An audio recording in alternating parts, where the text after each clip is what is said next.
Please join me in welcoming our next speaker, President and Chief Strategist of the Bridge Group, Trish Bertuzzi, joined by Lori Page and Sally Doobie.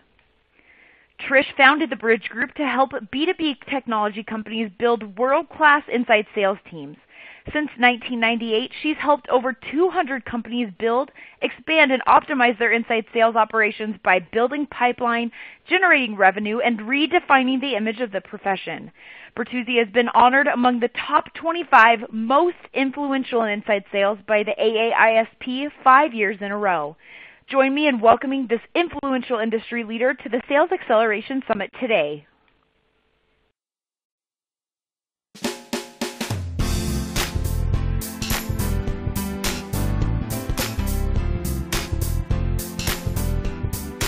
Hi, I'm Trish Bertuzzi with the Bridge Group, and we are very excited to be part of InsideSales.com's Sales Acceleration Virtual Summit.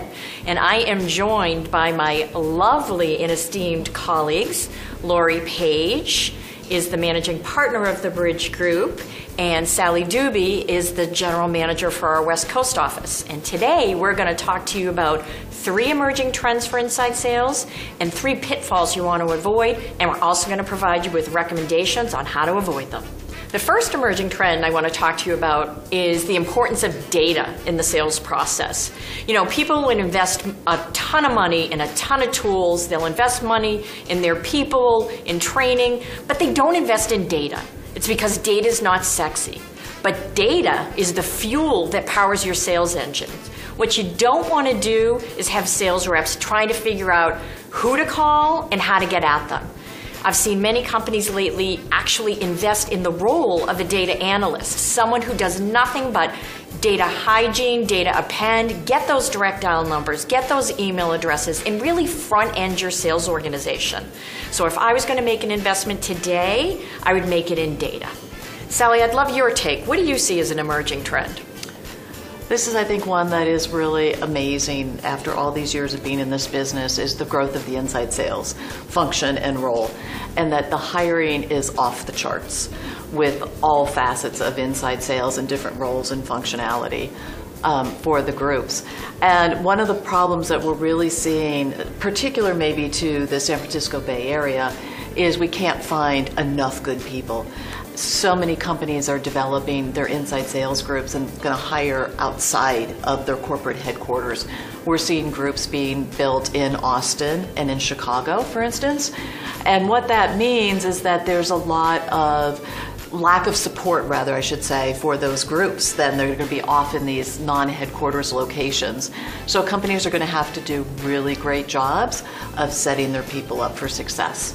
Yep. So people are not hiring in corporate anymore. They're going to remote locations, and they need to be aware of the challenges that's going to present. Absolutely. Excellent point. So, Lori, I'm interested in what you think is an emerging trend. Well, I think playing off of what Sally talked about as far as hiring, we're in the Boston area as well, and we see companies hiring inside sales reps at a very high, aggressive rate. However, what I'd like to see companies take a look at and establish are retention strategies. Mm-hmm. So once we hire them, we onboard them, we train them, now we need to keep them. And so really having a clear retention strategy, and that could include anything from sales culture, sales management, mentorship, career progression, etc. But those are really important, as I said, once we've identified, found the ideal candidates, got them on board, make sure that we're able to keep them. Because it's tough enough to hire, but then when you lose a rep, you go through all that pain and agony all over again. So Bridge Group recommends pay attention to these emerging trends. Invest in your data. Figure out where to hire your people if you're in a high velocity hiring area. But when you do so, make sure that you have a clear plan in place for how you're going to support them. And finally, make retention a key ingredient of your success factor, because keeping them is even more important than finding them. So now let's talk about pitfalls and things to avoid and recommendations on how you can avoid them. So Sally, I'm interested in your take. So I think one of the big pitfalls we have today is there is a lot of data that we are learning. And sort of playing off your point, though, it's not data about your own internal groups, it's data from outside companies and agencies. The Bridge Group is known for a lot of our research and our data, but we also make a point to say that you need to understand about your own groups first. These are just really points of interest, and sort of you can benchmark a little bit. But without understanding your own groups, third-party research and data, you have to be careful with that. It's not the be-all to end-all, and you need to know more than that. You need to figure out, what do I do with that information, and what does it mean to my team in particular? So there's a big piece that you need to make sure that you figure out when you're looking and utilizing any third-party data and research. Yeah, so, I mean, I think, obviously, I'm in love with Bridge Group research. I mean, and I think it has a huge value, but I completely agree that it's not a one-size-fits-all strategy. You can't take a piece of data and build a sales model around it. You need to engage with your organization, your market, your buyers, understand how to put it all together. It's actually the practitioners who know how to interpret the data, not the analysts. Absolutely. That's it. I agree with you wholeheartedly. Laura? I would say, over the last couple of years, sales tools were certainly a trend, and there are so many fabulous sales tools out there today. However, I often see organizations struggle with which ones are the best for them. So really taking a step back, analyzing, seeing how it's going to impact your business, your reps, your productivity, etc.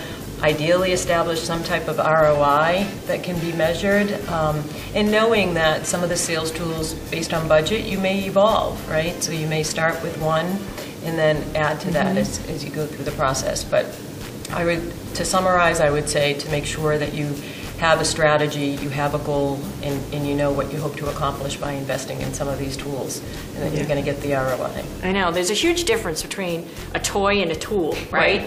So I want to play with all the technologies out there because I love technology, so it's like playing with toys, but are they moving the ball forward in my sales process? Exactly. Right? That's exactly it. I totally agree with you there. The other thing that makes me insane, and this is one of my pitfalls and something that I'd love to address, is you don't have to automate everything.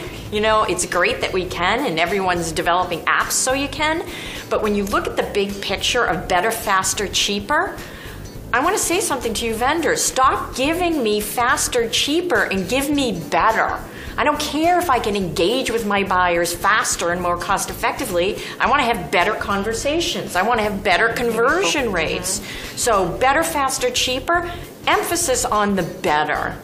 I want to thank InsideSales.com for this opportunity. This is a really exciting virtual summit. We were so excited to be here. We love talking about all things related to inside sales. Once again, we are the Bridge Group. You can find out more about us at bridgegroupinc.com. I certainly hope you do, and I hope you enjoy the rest of the summit.